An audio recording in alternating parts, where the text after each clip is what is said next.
Hi, everyone. Welcome back to Soul Stories with Kate Ingersoll Mazaris. And today we are going to be talking about the Piscean soul journey.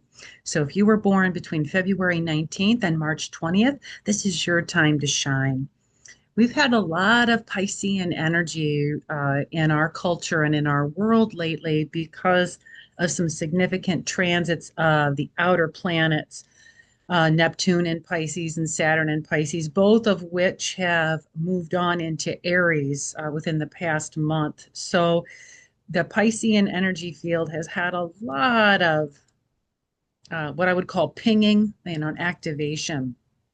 So if you've had a sun in Pisces, a moon, a rising sign in Pisces, or if you're like me and your Saturn is in Pisces, you've had a lot of activity in your life the past 3 to 5 years.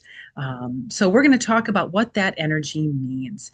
Pisces is the last sign of the zodiac. And this year in particular, I've heard a lot of people talk about their new year isn't going to begin until March 21st, because that's when the natural world begins. The first day of spring is that impetus.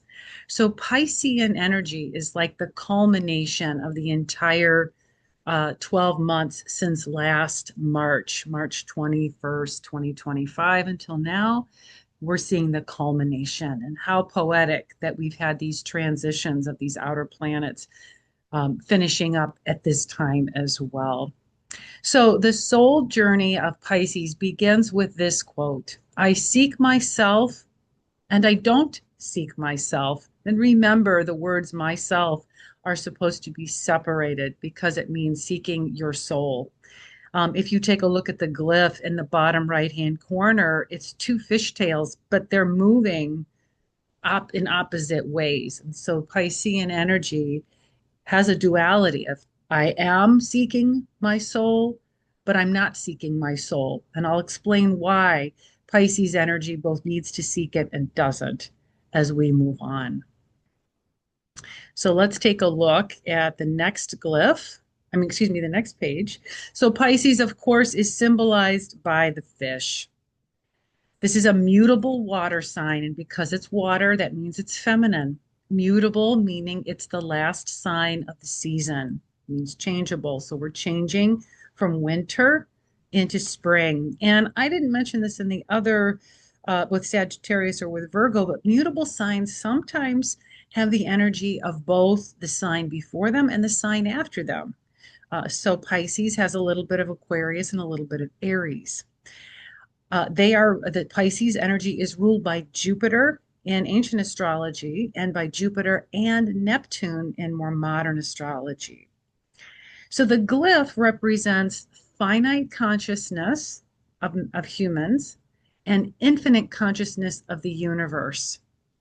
So this dualism represents the urge to unite with the invisible and to live in and have control of the physical world. That is where Pisces seeks itself and doesn't seek itself. So on the one hand, Pisces is human, living in this world as a human being. But they don't have to seek, Pisces energy doesn't have to seek itself because it already knows it is, excuse me, part of the infinite. It already is that. It is its soul and it recognizes that. But it also knows that to be human, we need to do some soul searching. So Pisces energy takes place at the end of winter where darkness is dominant, but it ends. The darkness being dominant ends at the end of it with the balance on the spring equinox. And I don't know where you are in the world, but we are absolutely seeing the arrival of light. It started with Aquarius as the light bringer, and now as we are coming into Pisces season, the days are getting longer, the sun is getting brighter, and I, for one, am so grateful for that. Pisces energy represents the activity of wind and rain to bring change because this energy washes away winter as the earth absorbs water to renew itself. Pisces energy strives to move beyond personal sensitivity into higher intuition. So, in other words, Pisces people can be super sensitive to their environment, I have a lot of Pisces energy in my chart. So right now, well, I would say for the past 3 to 5 years, maybe even 10 years, I have been learning to harness my sensitivity, to give it good boundaries so I'm not overwhelmed, and to put it out into the world from a much higher perspective. Pisces energy also involves mystical emotional energy. And so, like, here's an example of mystical emotional energy. 2 days before 9/11 in 2001, I was at my mother's home. It was a Sunday. And she and I both were feeling off. Nothing was going on in our lives, but she and I both talked about how we didn't feel right. Something was going on. We felt sad. We felt like an overwhelming heaviness, I think it was. And 2 days later, I was on the phone with her getting ready to teach a yoga class, and she told me to turn on the TV. And she and I watched the towers being hit. And we talked about this, later in the day.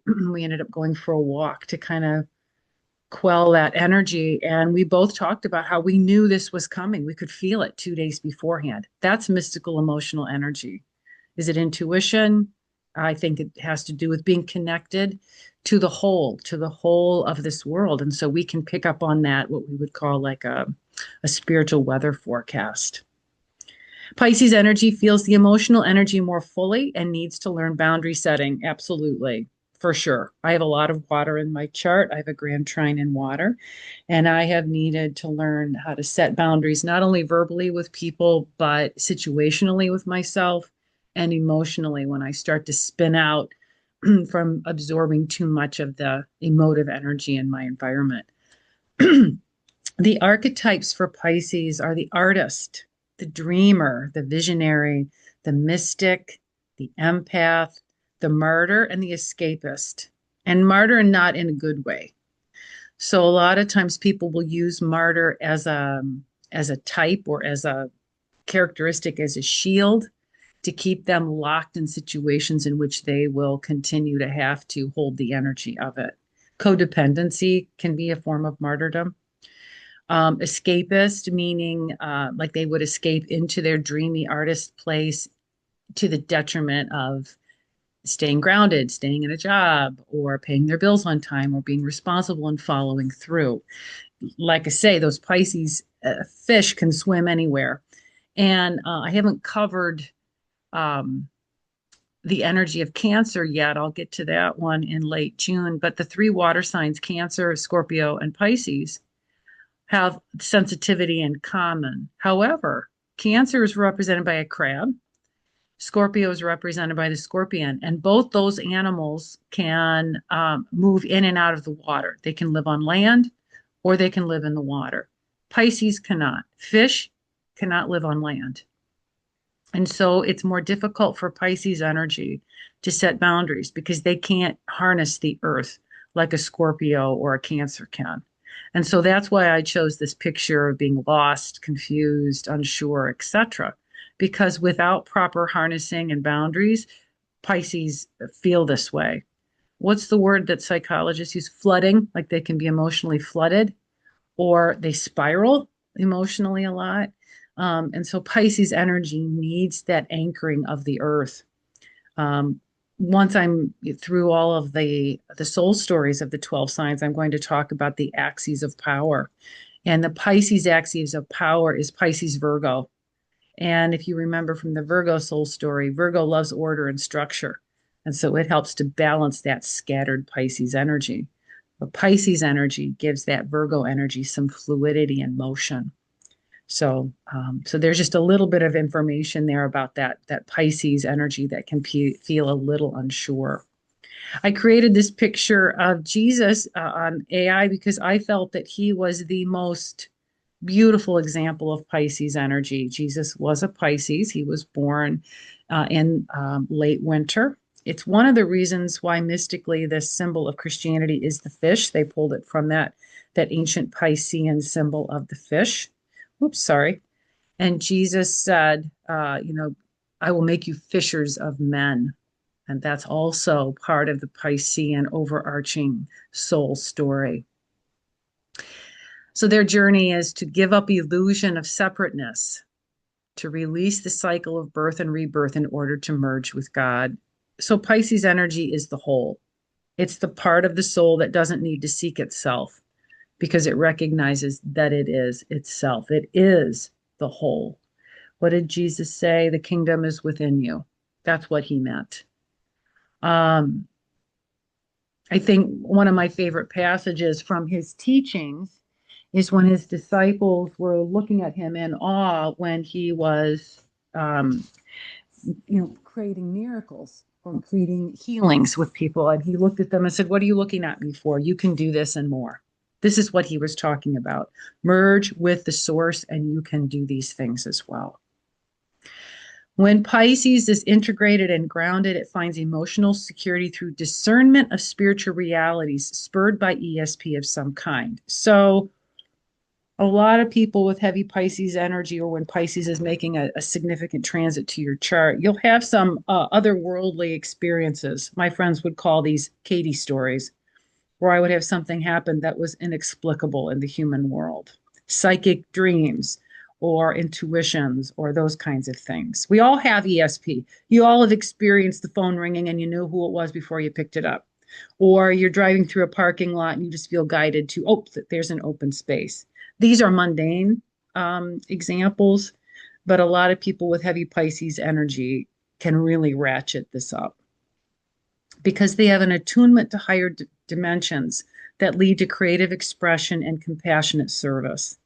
A lot of Pisces people are healers, particularly nurses in hospice, people who work with the poor, the sick, the elderly, people who have been forgotten or lost or left behind, because they see the compassion in the full life cycle and all life experience. When I teach my astrology classes, the one thing I want to impress upon people is that Pisces energy cannot be fully understood in the mind. Right now, I'm speaking to your intellect, but you need to sit with what I'm saying and feel it in your heart and feel it in the mystical experiences that humanity cannot define. I was talking to a friend of mine yesterday about a life experience that I had that was very difficult. I got pinged on it yesterday, and she and I were talking it through intellectually. But at the end of the conversation, I said, I just have to step back and look at the impetus of when I met this person. I can remember it with vivid clarity. This was fated by a hand that I couldn't see. But I was ready to learn the lesson. I was guided to this person, and then things extrapolated into some very difficult situations in which I learned, grew, and left it. So, was that mystical? Yes. So, when you heal the mystic knows how to be in the now, to be one with the divine. Carolyn Mace often talks about when she would do archetypal anatomy, energy anatomy through the archetypal system. A lot of people in the New Age community would want to identify with the mystic archetype, thinking it was slick or cool. And she said, if you knew what the mystic involved, you would never want it. And from my own experience back in the 1990s, the mystic archetype blasted into my life, and I didn't want it. It was uncomfortable. It asked me to challenge every part of who I was and what I was doing. It basically just blew my world apart. And I tried to push it off and push it off, but it kept coming at me. And so I sought out wonderful teachers, people who could help me get grounded and stabilize it, and learn that the mystic is a responsibility. It's not something to take lightly. A lot of Pisces can't handle being both human and spirit because to fully understand the emotional nature of life is difficult, and they'll escape into fantasy or illusion.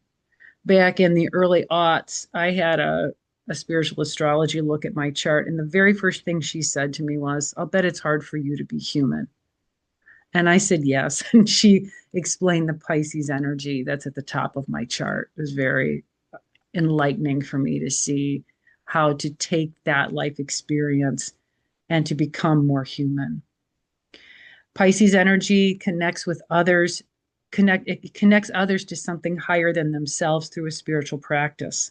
My work on this channel through Soul Stories, it's why I call it Soul Stories, is to connect with you, so that you can connect with something higher than the mundane human world. Astrology is a spiritual practice. It's not for everyone, but it's a wonderful tool that I love to use as symbolically explaining my life's journey and your life's journey.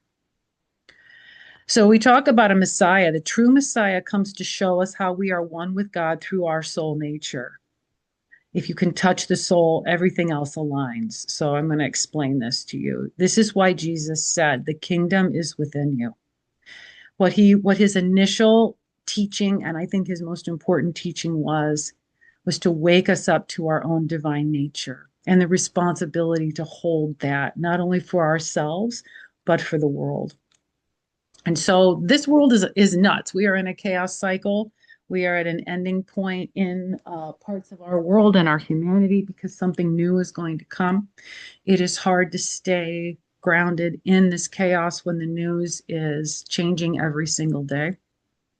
So one of the things that I will do for myself and to teach my yoga students is to gently put my hand on my thymus, the area between my throat and my heart. And I just put my hand there. And I slowly and calmly say 3 times, "Come home, come home, come home." And what this energy does is it centers us in the divine place where the seat of our soul rests so that we can move from that calm center. So I encourage you to try that and see how that changes your energy.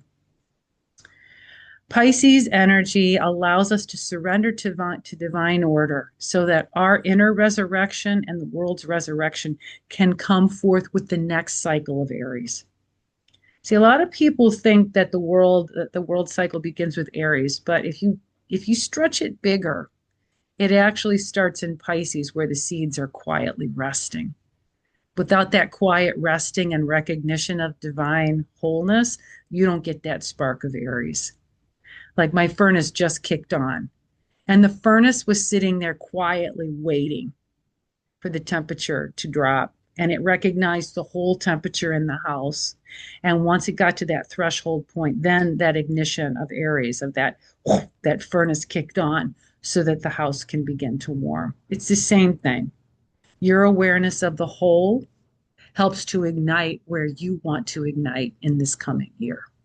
When I talk about Aries in our next soul story, I'm going to talk about the significant areas of your life where you can begin wonderfully powerful personal ignition.